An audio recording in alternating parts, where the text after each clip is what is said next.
Bienvenue sur Africa 24 dans cette nouvelle édition du QG News. Au sommaire de l'actualité, le mécanisme africain d'évaluation par les pairs pour une meilleure gouvernance au Tchad a présenté son rapport sur le Tchad. Le MAEP a aussi lancé officiellement la phase de mise en œuvre du plan national d'action ce jeudi 21 juin 2018. Au Gabon, 700 entreprises industrielles employant plus de 14 000 personnes sont enregistrées à travers le pays. Un bilan positif mais qui ne convainc pas à ce jour les autorités gabonaises qui préconisent une classification. Et puis en Côte d'Ivoire, la 7e édition de la Coupe d'Afrique des Nations de Maracana prévue en septembre se prépare. L'événement pour lequel la FIMA, la Fédération de la discipline, se dit être prête à la suite de multiples inspections. Le mécanisme africain d'évaluation par les pairs a présenté le rapport d'évaluation de la gouvernance au Tchad, un rapport qui crée le débat dans le pays. Certains estiment que le document n'a pas examiné en profondeur les maux qui minent les services publics. D'autres pensent que ce rapport est un premier pas qui permettra à l'administration publique tchadienne de se remettre en cause. Reportage de notre correspondant Mahamat Ramadan, commenté par Nélé Claude Bessa.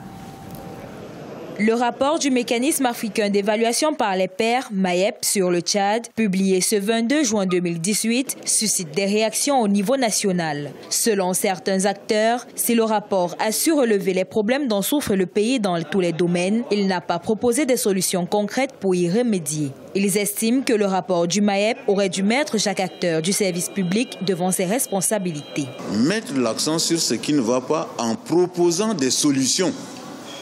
Et ça vient du chef de l'État. Vous voyez combien il est engagé. Il dit qu'il aurait souhaité que le rapport aille plus loin en disant, par exemple, l'électricité. Vous avez des problèmes d'électricité au Tchad. Qu'est-ce qu'il faut faire? Le rapport aurait pu proposer, par exemple, que bon, le Tchad, c'est un pays ensoleillé, il faut engager le Tchad sur le développement des énergies renouvelables, il faut exploiter le potentiel solaire que vous disposez.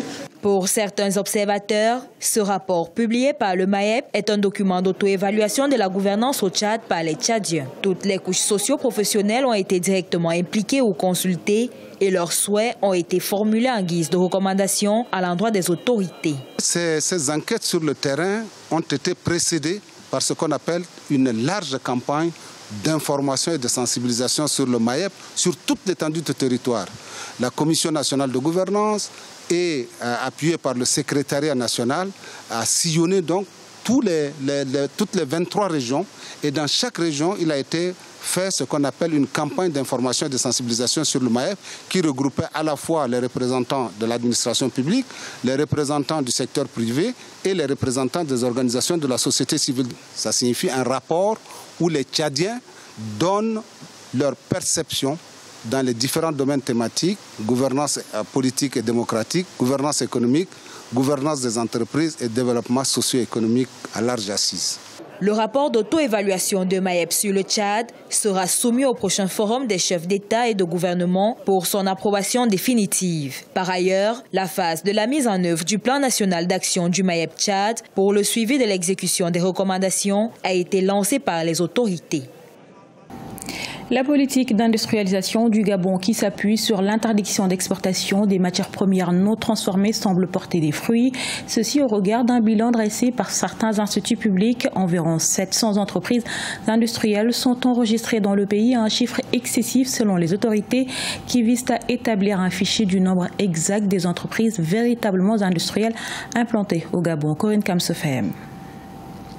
Selon la ministre du Travail, de l'Emploi et de la Formation professionnelle, Kamen Daoud, le Gabon compte environ 700 entreprises dites industrielles. Ces entreprises emploieraient à ce jour 14 000 individus et le secteur industriel participe à hauteur de 7% au PIB national. Des chiffres de la Caisse nationale de sécurité sociale et de l'Agence nationale de promotion des investissements du Gabon qui traduisent l'impact de la politique industrielle nationaliste du Gabon initiée en 2009. Bien qu'il soit flatteur, ce bilan élogieux ne convainc pas totalement certaines autorités qui préconisent une classification des entreprises se revendiquant du secteur industriel. D'abord, dans les 700 entreprises, il y a plusieurs entreprises qui sont des anciennes entreprises, faisant que les nouvelles entreprises ne peuvent que faiblement transformer le quotidien des Gabonais. De plus, C'est-à-dire que le ralentissement de l'activité économique ces dernières années a pénalisé l'essor de plusieurs entreprises. Et donc, cette situation fait que, concrètement, dans la réalité, il ne peut pas avoir un véritable impact de ces entreprises industrielles qui ont pu être recensées.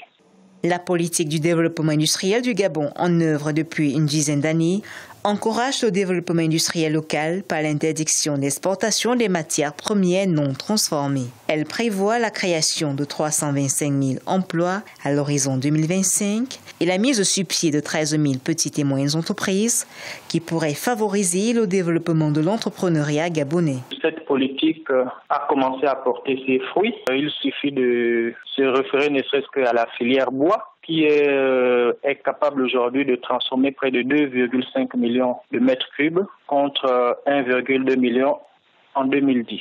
Désormais, le Gabon transforme son manganèse sur place grâce au complexe métallurgique de Mwanda, faisant passer le chiffre d'affaires du secteur à près de 350 milliards de francs CFA en 2014 contre 178 milliards en 2009.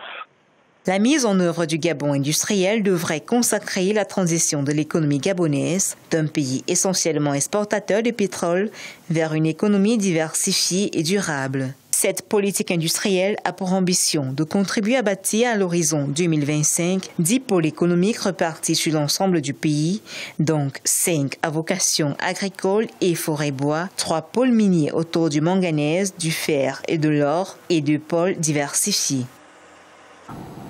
Dans le reste de l'actualité, le rap sénégalais a célébré ses 30 années d'existence à travers le Festival international de hip-hop et des cultures urbaines qui s'est achevé ce 23 juin à Dakar, la capitale sénégalaise. Cette 13e édition du Festa de H a vu la participation de 14 pays venus d'Afrique et d'ailleurs.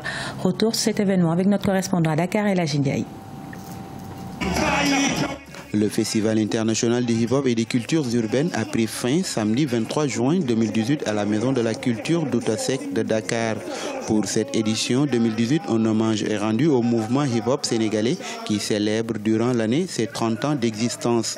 Pour l'occasion, le Positif Black Soul, le Yatfou et le Pifroas se sont reconstitués le temps d'une soirée. Beaucoup de gens pensaient qu'on était fous et que notre truc là, ça n'irait nulle part. 30 ans après, ça reste toujours aussi vivace et vivant. Donc, on remercie Dieu de nous donner longue vie pour voir ça, voir toutes les générations de hip-hopers qui sont passées. Et on est toujours là vivant et on aime avec la même passion cette musique. Cette année 2018, le festival a vu la participation de 14 pays venus d'Afrique et d'ailleurs. 4 jours durant lesquels les artistes africains ont pu partager entre autres la musique, le cinéma, la peinture, la danse et la mode.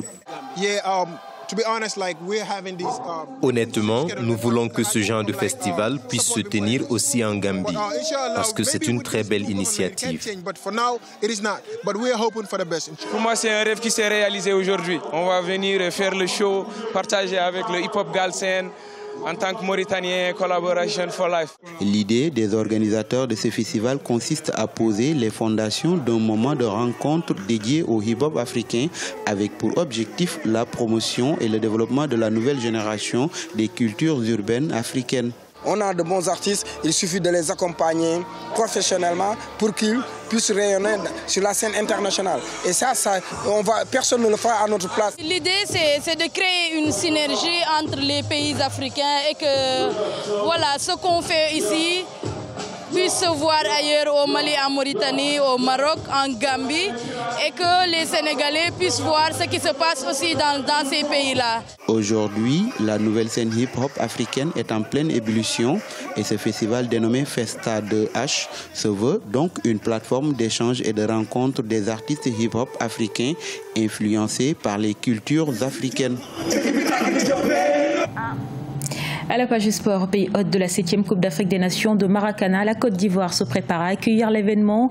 À 2 mois de la compétition, une équipe des experts de la FIMA est en visite d'inspection. 14 pays participeront à la compétition prévue du 23 au 30 septembre 2018. Reportage à Abidjan de notre correspondant Olivier Conan. La Côte d'Ivoire est prête pour accueillir la Coupe d'Afrique des Nations de Maracana. C'est le verdict des experts de la FIMA, Fédération internationale de Maracana Association, qui effectue une visite d'inspection dans le pays. L'INJS Institut national de la jeunesse et des sports de Marcory et le palais des sports de Trècheville disposent des installations appropriées pour l'hébergement et les compétitions selon les experts.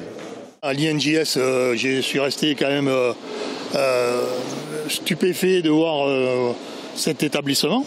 Voilà, c'est très très bien, c'est moderne, ça... Il y a un accueil qui peut se faire, qui est professionnel.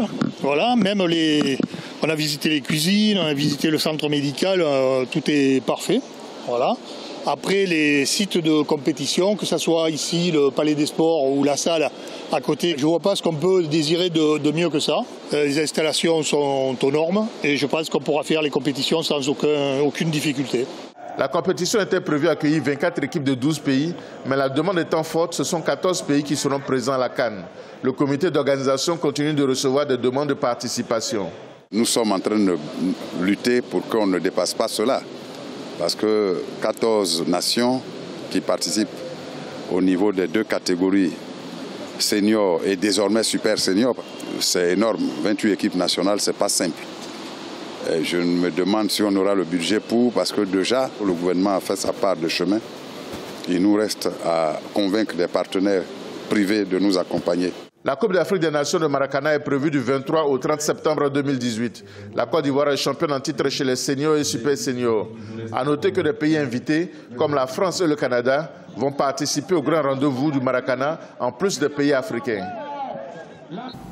Ce journal a été réalisé par l'ensemble de la rédaction. Merci pour votre fidélité. Dans un instant, une nouvelle édition de l'actualité sur Africa 24.